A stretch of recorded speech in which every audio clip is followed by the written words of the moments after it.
Hello everyone. Today we'll be starting a new topic for the chapter 3 from the class 11 computer science.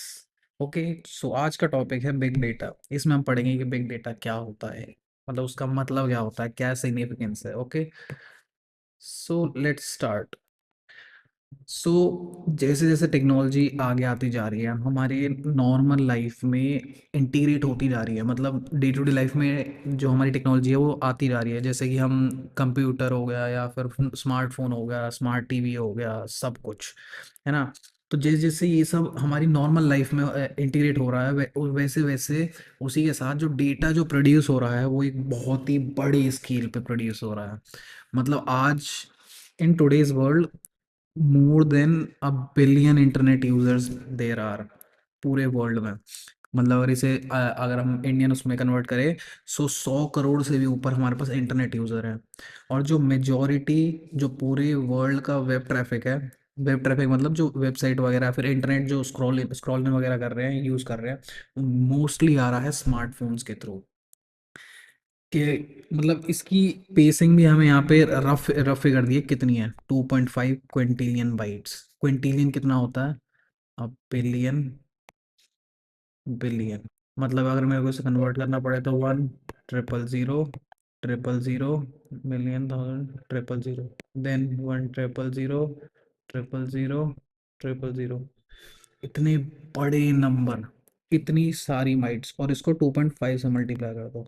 इतना बड़ा number जो है, इतनी bytes of data every day create होती जा रही है। ये पेसिंग इतनी बड़ी है कि इसकी वजह से हमें कॉन्टिन्यूसली इवॉल्व करनी पड़ती है इंटरनेट ऑफ थिंग्स। ओके, सो अब इससे होता क्या है कि जब इतना सारा डेटा जो है एक साथ प्रोड्यूस होता है, इतने बड़ा एक तो वॉल्यूम बनाती है ना, बहुत ज़्यादा डेटा है और कॉम्प्लेक्सिटी भी बहुत बढ़ जाती है। सो इससे हमारे एक नई टर्म इजाद होती है, उसे कहते हैं बिग डेटा। अब ये जितना इतना बड़ा जो डेटा है, ये प्रोसेस करने में और एनालाइज करने में कि मतलब इसका मतलब क्या है, हिट मतलब एक बड़े से डेटा सेट से हम बेसिकली क्या करते हैं कि हिडन पैटर्न्स, की क्या पैटर्न बन रहा है उसमें, क्या लोग देख रहे हैं या फिर क्या उनके माइंडसेट में चल रहा है, वो सब हम फिगर आउट कर सकते हैं। सो इतना बड़ा जो डेटा है उसे प्रोसेस और एनालाइज करने के लिए हम traditional data processing tools use नहीं कर सकते हैं। क्योंकि डेटा सिर्फ बड़ा नहीं है, वो अनस्ट्रक्चर्ड भी है।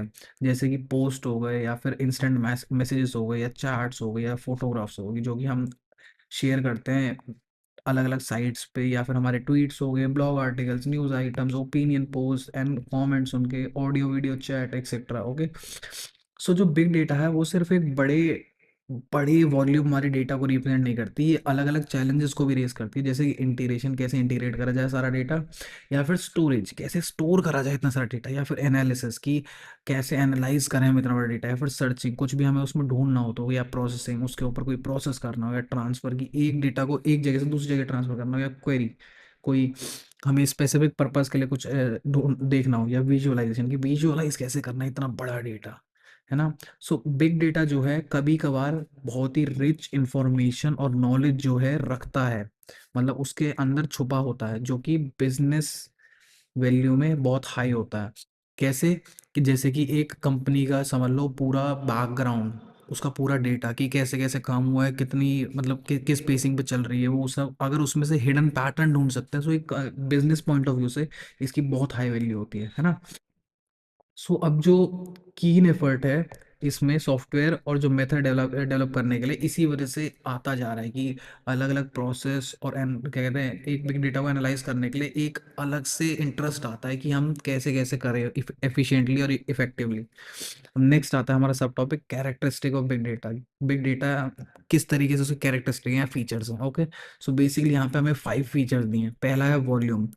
वॉल्यूम मीन्स साइज, कि कितना बड़ा साइज है डेटा का, कितने बड़े लेवल पे ये सब कुछ प्रोड्यूस होता जा रहा है ना।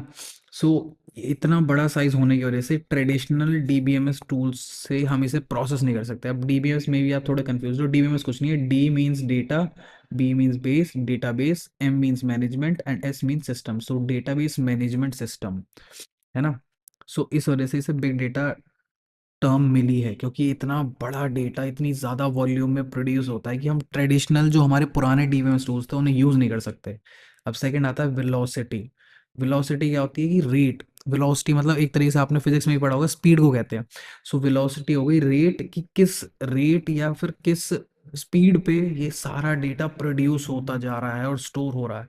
ये बहुत ही हाई रेट होता है, इस वजह से बहुत दिक्कतें आती है कि कैसे with respect to time, real time में हम कैसे प्रोसेस करें।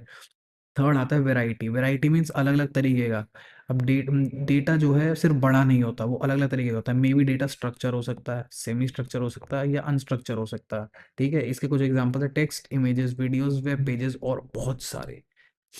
चौथा आता है वेरासिटी। वेरासिटी क्या होता है कि डेटा जो है कभी कभार इनकंसिस्टेंट हो सकता है, बायस्ड हो सकता है, नॉइजी हो सकता है। जैसे कि मे बी हर एक डेटा एक से अलग होता है, किसी में कुछ मिसिंग हो, किसी में कुछ एक्स्ट्रा हो, ऐसे एक अलग अलग तरीके होते हैं। ठीक है, इनकंसिस्टेंट होता है डेटा। और कोई इसके अलावा अलग कोई एबनॉर्मेलिटी हो सकती है डेटा में, या फिर इशू हो सकता है कोई data data collection method method में।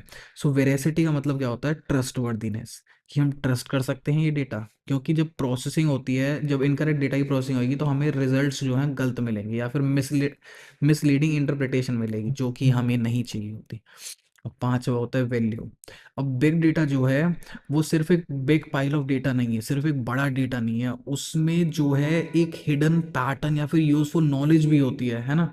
अगर हम उसे प्रोसेस करेंगे तो उसमें एक हिडन पैटर्न या फिर यूजफुल नॉलेज मिल सकती है, जिसकी बिजनेस टर्म्स में हाई वैल्यू होती है। बट इसको करने के लिए, उस पैटर्न को रिकॉग्नाइज करने के लिए, नॉलेज को समझने के लिए एक कॉस्ट ऑफ इन्वेस्टमेंट जो कि रिसोर्सेज के लिए चाहिए इन प्रोसेसिंग बिग डेटा, ये भी हमें चाहिए होती है। सो हमें पहले प्रिलिमिनरी इंक्वायरी करनी चाहिए कि हमारा पोटेंशियल क्या है एक बिग डेटा का, है ना, in terms of value discovery, कि हमें कितना वैल्यू मिल सकती है, ये पता होना चाहिए। अब नेक्स्ट टॉपिक है हमारा डेटा एनालिटिक्स। सो डेटा एनालिटिक्स क्या है, ये एक प्रोसेस है, किस चीज़ का प्रोसेस है, of examining data set. Data set मतलब डेटा सेट एक तरीके से एक पूरा कॉम्बिनेशन हो गया, ये पूरा एक तरीके से आप जार मान लो एग्जांपल के लिए, इसमें बहुत सारा डेटा है, इसे हम डेटा सेट बोल सकते हैं। Why is it not working? या सो डेटा सेट एक एक तरीके से जार मान लो जिसमें बहुत सारा डेटा है। सो डेटा एनालिटिक्स क्या है, वो प्रोसेस है of examining data set in order to draw conclusion. इस डेटा में से हमने कुछ प्रोसेस करा, एग्जामिन किया इस पूरे डेटा सेट को, जिससे हमें कंक्लूजन मिला। किसी conclusion about the information they contain, इसके अंदर क्या इंफॉर्मेशन है। जैसे कि कोई हमें समझ लो मिल रहा है कि जैसे 2024 फिर 25, जैसे कि अभी का ट्रेंड जो है, जितना मेरे को आइडिया, जितना मैं थोड़ा हूँ इस साइड, रैम जो है, जो क्या कहते हैं, कंप्यूटर लैपटॉप्स वगैरह में डलती है, रैम के प्राइस रैपिडली इंक्रीज कर रहे हैं due to big data AI centre. So अगर कोई बड़ी कंपनी जैसे कि एनवीडिया, वो इस अपने डेटा एनालिटिक्स को यूज़ करती है, मतलब उस प्रोसेस को यूज़ करती है, जिससे उसे पता लगता है कि रैम के प्राइस इंक्रीज हो रही है, तो रैपिडली क्या कहते हैं कोशिश करेंगे रैम एक्स्ट्रा बनाया जाए, ताकि उनकी कंपनी को, उनके बिजनेस को प्रॉफिट मिले। ओके, सो डेटा एनालिटिक्स क्या है, process of examining data set in order to draw conclusion, conclusion मिले। जैसे कि एनवीडिया के केस में उसे इस डेटा सेट से कंक्लूजन मिले कि हाँ रैम के प्राइस बढ़ते जा रहे हैं, बहुत नीड है। About the information they contain, इस पूरे डेटा सेट में ये इंफॉर्मेशन मिली कि बढ़ रहे हैं। With the aid of specialise system and software, एक स्पेशलाइज सिस्टम या सॉफ्टवेयर बनाया जाता है जिससे ये एक प्रोसेस करा जाता है। अब डेटा एनालिटिक्स की जो टेक्नोलॉजीज और टेक्निक्स है वो पॉपुलर होती जा रही है डे बाय डे, क्योंकि इतना सारा डेटा, इतना सारा ट्रैफिक में लोग घुस गए हैं। कहते हैं ट्रैफिक कह रहा हूँ, इतना सारा डेटा इंटरनेट में लोग घुस गए हैं, बहुत सारा डेटा प्रोड्यूस हो रहा है। हर कोई अपना इस डेटा को यूज़ करके अपने प्रॉफिटेबिलिटी के लिए यूज़ कर सकता है, अगर वो सही से यूज़ करे तो। सो इसीलिए डेटा एनालिटिक्स की टेक्नोलॉजीज और टेक्निक जो है पॉपुलर होती जा रही है डे टू डे। और ये अब कमर्शियल इंडस्ट्रीज में यूज़ हो रही है टू अनेबल ऑर्गेनाइजेशन, ऑर्गेनाइजेशन को ये अलाउ करती है to make more informed business decision, कि डेटा सेट में से कुछ पैटर्न समझ के कि हाँ इस वजह से ये हो रहा था, अब इसके बाद ये डिसीजन ले सकते हैं, तो इस डेटा पे पढ़ के उसे समझ के मोर इन्फॉर्म्ड बिजनेस डिसीजन ले सकते हैं। अब जैसे साइंस और टेक्नोलॉजीज के फील्ड में है, ये रिसर्चर्स के भी यूज में आ सकती है टू वेरीफाई और डिसप्रूव साइंटिफिक मॉडल्स, जो पुराने मॉडल्स, थ्योरीज या हाइपोथेसिस है।